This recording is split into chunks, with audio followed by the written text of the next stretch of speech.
Assalamualaikum warahmatullahi wabarakatuh. We are from Group 4 and now we are going to deliver the materials about the utilizations of instructional media in teaching English to young learners. But before that, let me to introduce our group members.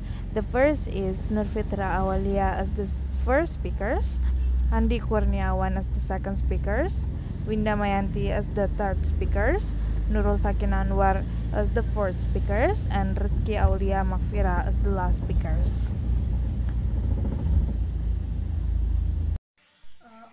Bismillahirrahmanirrahim. Assalamualaikum warahmatullahi wabarakatuh.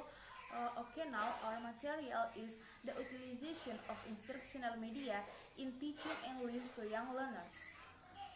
First, we must know what is the utilization of instructional media.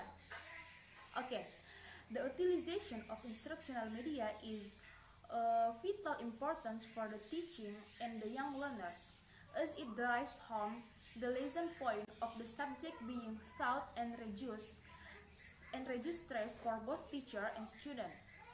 According to Small Dinot 2006, when media is used for instructional purposes and utilized to canalize teacher-students communication, it categorized as instructional media.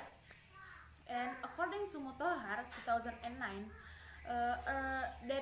that a good media is media which is suitable for the topic, materials, the students, and practical to use. In other words, a good media doesn't need to be expensive.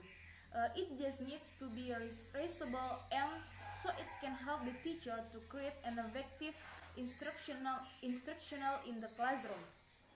So the next slide is categorizes young learners. We must know some of categorizes of young learners. According to Pinter 2011, categorizes young learners in 3 groups of ages. They are: first, preschool. Preschool level is children who are aged 1 until 5 years old. The second is primary school years. Primary school years, which includes children who are 6 until 12 years old. In this level, children attend elementary school, and in the other countries, they are: first, preschool. Preschool level is children who are aged 1 until 5 years old. The second is primary school years. Primary school years, which includes children who are 6 until 12 years old.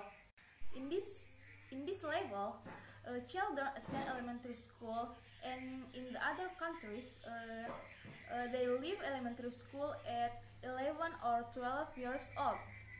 The third categories and the last categories is early adolescence. In this stage, children go to upper grade and leave their elementary school. In this study, young learners are students in elementary school which are in 6 until 12 years old. I think that's all from me. Assalamualaikum warahmatullahi wabarakatuh. Assalamualaikum warahmatullahi wabarakatuh. I'm Andi Kurniawan from Group 4. I will continue to explain this material about characteristic and definition of instructional media. Characteristic. Based on the statement Brown 2001, some characteristics that may give some practical approaches in teaching young learner. There are intelligence development, attention span, sensory input, affective factors, and the last, authentic, meaningful language. Definition of instructional media. Instructional media as defined by Sadiman et al. 1986 as defined as anything used to send the information from the sender to the receiver to arouse learners' curiosity and encourage them. That's all. The next material will present by our friend. Thank you. My name is Winda Mayanti, and next is several benefits in utilizing instructional media in teaching English. There are 4 benefits in utilizing instructional media. Those are attracting attention, developing interest, adjusting the learning environment, and promoting the acceptance of an idea. Next is several types of instructional media.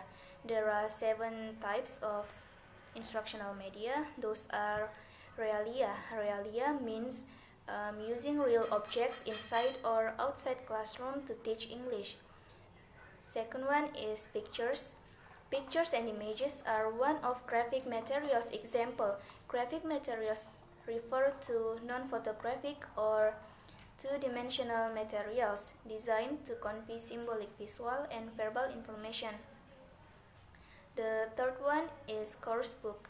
Course book has been used by teachers as the guide of teaching learning. Fourth one is boards.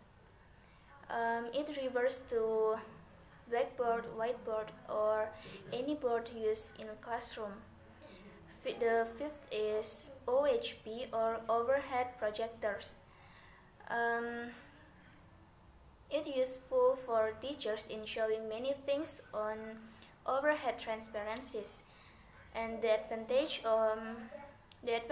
by using OHP is students can see the materials in front of the class, and then it also helps the teacher to show something by one. Next is flip chart. Flip chart is a media which contains big sheets of paper. It's mostly used during discussion to write down points that are being discussed. And the last is computer-based presentation technology. This media combine audio and visual presentation, which can help teachers to attract students' attention. Well, Assalamualaikum warahmatullahi wabarakatuh. I'm Nur Sakin Anwar and I will explain about the next materials, and it's about teachers' preparation in utilizing the instructional media.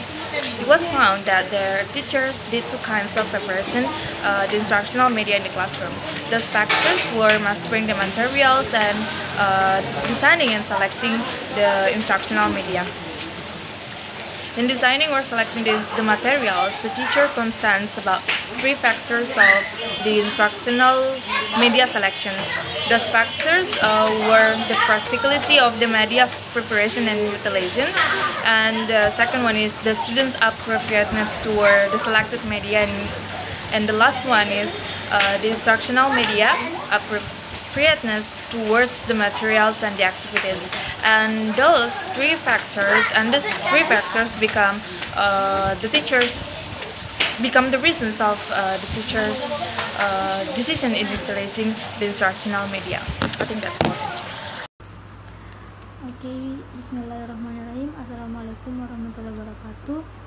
My name is Rizky Aulia Mahfira, and I will continue reading our material. Okay, now is the ways the teacher utilizes the instructional media in the classroom. The way the teacher utilizes the instructional media depends on the instructional media. In the study, it is found that from 7 types of instructional media which are common to be used in the classroom, the teacher only utilizes 3 media. There are whiteboard, coursebook, and realita. Okay, the next is the assessment of document analysis is based on 4 scores. There are beginning, developing, accomplished, and exemplary. Okay, maybe just that from us. Thank you. Assalamualaikum warahmatullahi wabarakatuh. Okay, that's it from us. If there are any mistakes, please forgive us. Thank you. If you have any questions, comment down below. Assalamualaikum warahmatullahi wabarakatuh.